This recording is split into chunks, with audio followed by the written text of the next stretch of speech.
We'd like to welcome our very special guest today, Ellyn Marsh, who's joining us via Zoom to talk about her favorite album.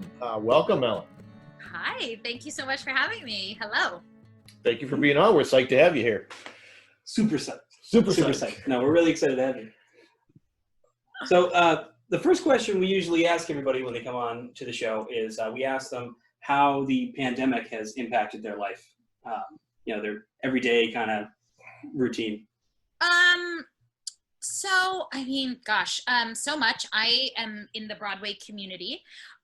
So Broadway shut down on my birthday, which was March 12th. So I was celebrating my birthday, and we all kind of thought we were sitting down for, a month or so. And it turns out I obviously have a podcast, but my main source of income is Broadway, and it turns out we're probably going to be the very, very, very last people to come back to work.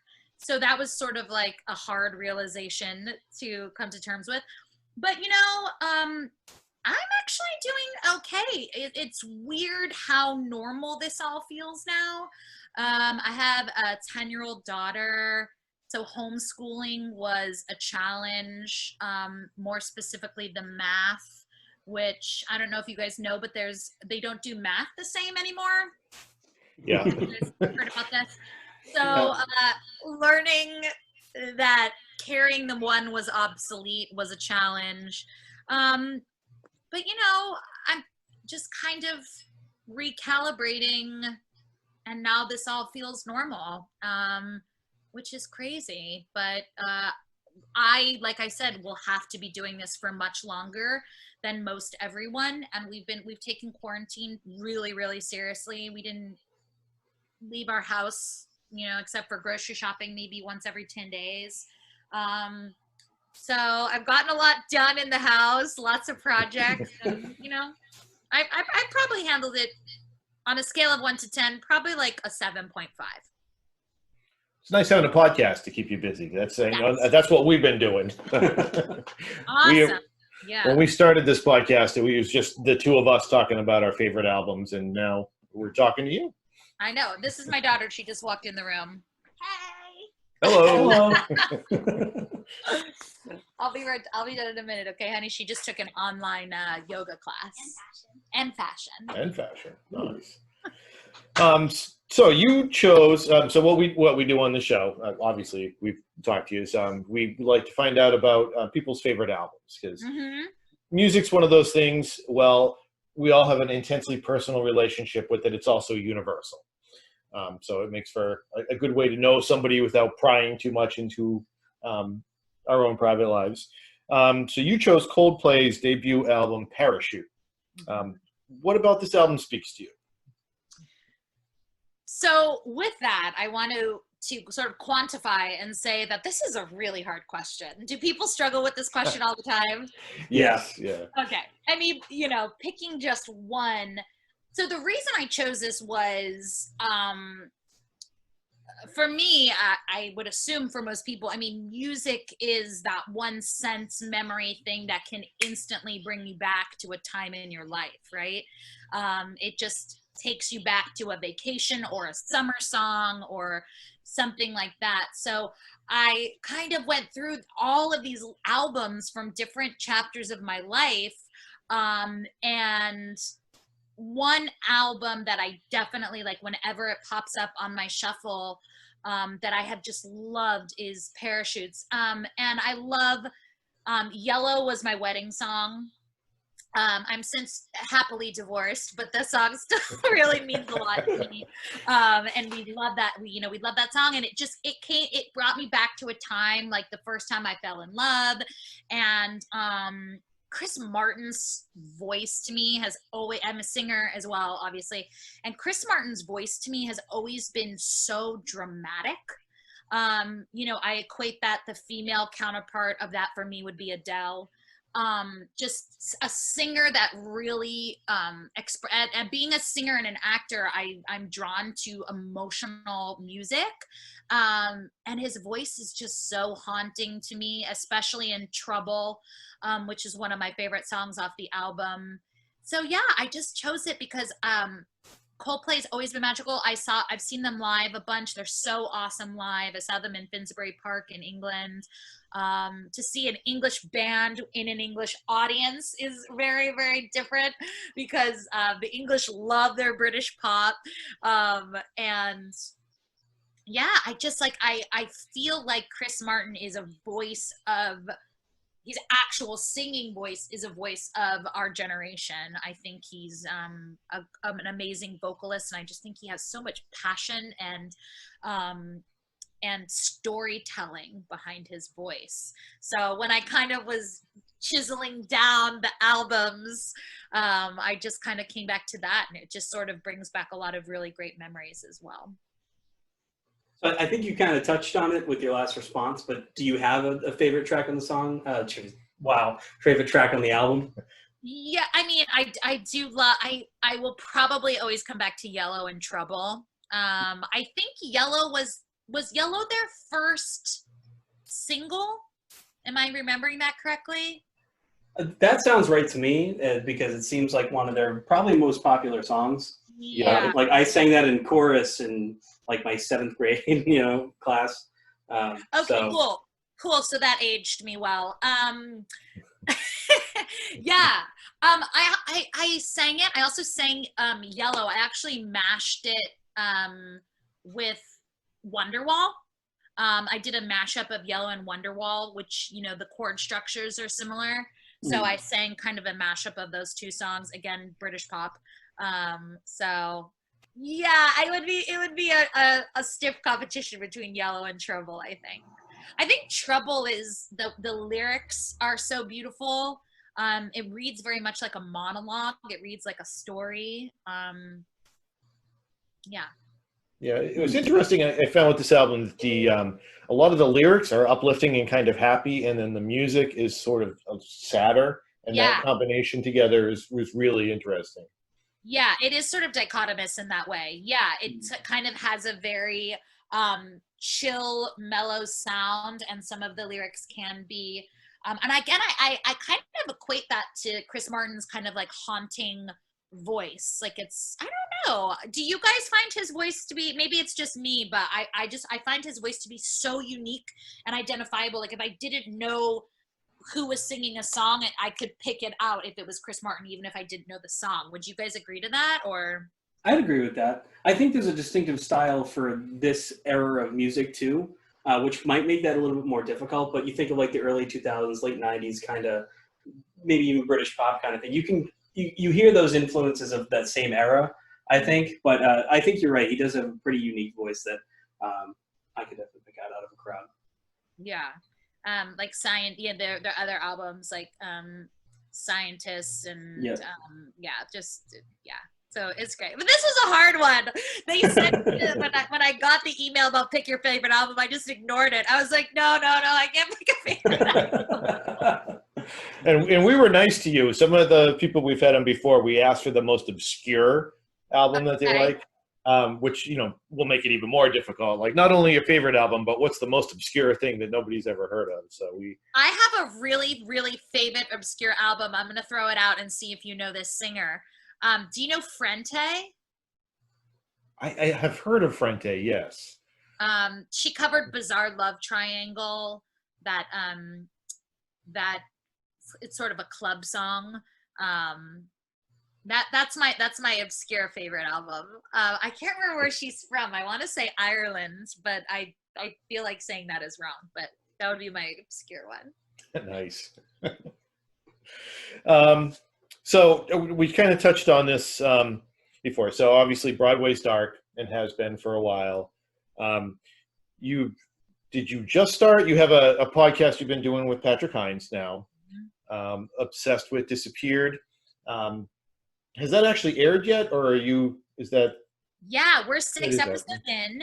Nice. We started before the pandemic, and then we held off dropping until we kind of knew what the world was doing. So we pushed back our drop date to May 27th. So we just started May 27th. It's sort of the spin-off of his wildly successful true crime podcast called True Crime Obsessed, where they really recap true crime documentaries, and we recap the ID show Disappeared. So we go episode by episode, and we recap those. We're both big true crime buffs, but moreover, we both are oddly intrigued by missing persons.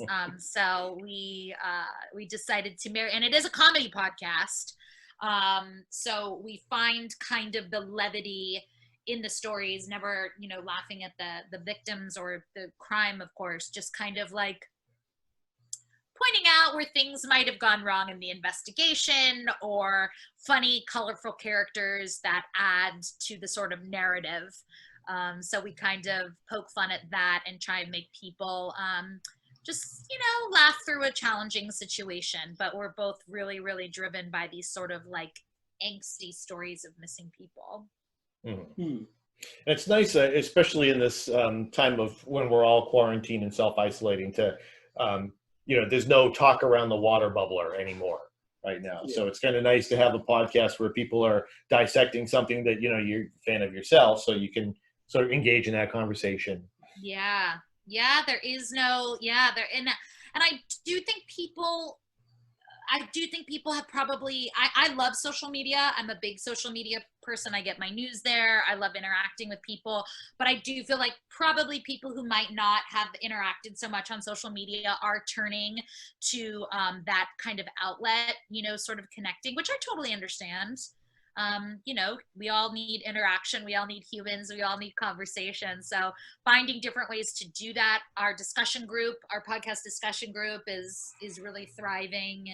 And, but that is the one thing, people seem to love murder podcasts. I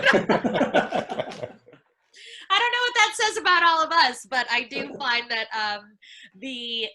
that sort of niche market of the podcasting world is thriving. So when in a pandemic, talk about murder. Yeah, I think it was Albert Brooks who said, if I cut my finger, that's a tragedy. If you get killed, that's comedy. Like that's I think we all enjoy it. It's not happening to us, so we can enjoy it. That sounds about right. I don't know what it is, our fascination. I have always sort of loved documentary style movies, like for a very long time. But yeah, these cases, and people get so emotionally invested in them. People really hang on to certain cases that they really love, and they dissect and they'll read everything about it. So it's interesting to see, what stories people sort of gravitate to. So definitely like learning those. I mean, I think people are really drawn to the unsolved cases. Just that, kind of, everyone's sort of an armchair detective and maybe thinks they can solve the crime, which I do too, So yeah, it's interesting. It's been an interesting journey, but it's a blast. And podcasting is so fun. You can do it in your closet, in your pajamas, Yep. Yeah. Which you guys are videoing, so I can assure you they're not in their pajamas. Yes, we actually dressed up for this, and despite what Colin Mockery says, we do wear pants. We do wear pants, yes, on most shows. So I know it's kind of hard to say with everything in flux and no like defined end date for the current situation, but do you have anything planned coming up next when we come out the other side? Yeah, I'm doing a project I'm so excited about, and it is postponed a full year. So I was supposed to be doing, Sarah Silverman wrote a musical with Adam Schlesinger. It's based on her book called The Bedwetter, and it's great book, and they made it into a musical.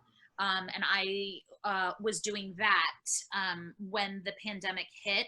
So they have, thank goodness, they have postponed it and didn't cancel it, because a lot of some of my coworkers have sadly have their projects canceled, just due to funding or other pandemic. So luckily I will pick up with that next March. So 2021, I will have a job. But it's very, it's hilarious and it's thought-provoking, sort of a bait and switch. It's very, you know, obviously Sarah Silverman, you know, you expect her kind of honest, raunchy at times, hilarious humor, but it's a real bait and switch because it talks a lot about mental illness and anxiety, depression, very honest, very beautifully written. Sadly, the composer, Adam, passed from COVID very early on in the pandemic. So that's tragic. And they, you know, to carry on his legacy, they will be continuing with the project and just kind of immortalizing his music. And he is hilarious. He was very funny, very, very committed to the project. So luckily it will be on, but moving on, but sadly it won't be moving on with him due to his such a loss. He had two girls and he was only 52 years old, but COVID does not care. Nope. Who you are. So, but I will be working on that in 2021. So I'm really excited, really grateful. And hopefully people will come out and see it and won't be too scared to go to the theater. But who knows what's going to happen? I mean, really, like I said, we're going to be the last people to return because at the end of the day, you know, we really have to figure out when people are going to want to sit nose to nose with someone for 2.5 hours, you know? Yeah. So it will definitely be a journey. Speaking of a journey, what do you think is one change you'd like to see in the world after the things go back to normal? Or God, some sort of normal? That's such a great question. In a broad stroke,